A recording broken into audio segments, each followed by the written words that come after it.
Good morning, fine people. Last weekend in my homily, we were talking about greed from the readings, you might recall. Jesus saying to avoid greed in all of its forms.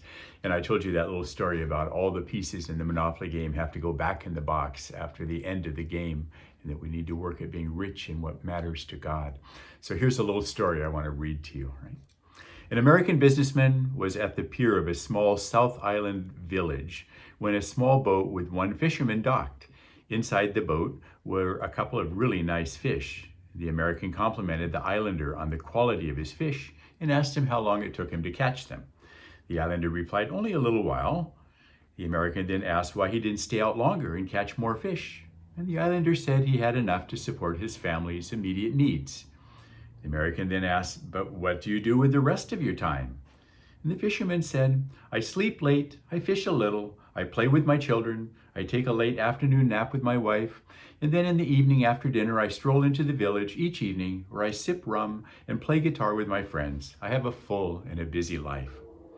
And the American scoffed, "I have a Harvard MBA and I could help you.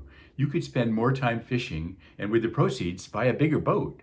And with the proceeds from the bigger boat, you could buy several boats. Eventually, you could have a whole fleet of fishing boats. Instead of selling your catch to a middleman, you could sell directly to the processor and eventually even open your own cannery." The South fisherman replied, "How long would all this take?" And the American replied, "Oh, maybe 15, maybe 20 years. But then what?" The American laughed and said, "That's the best part.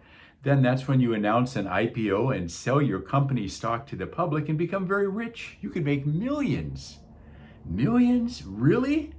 Then what?"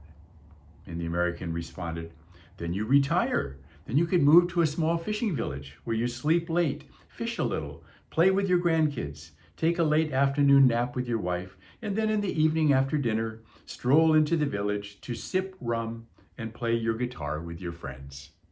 How's that? God bless you. Let's all make good choices to be rich in what matters to God. Love you all.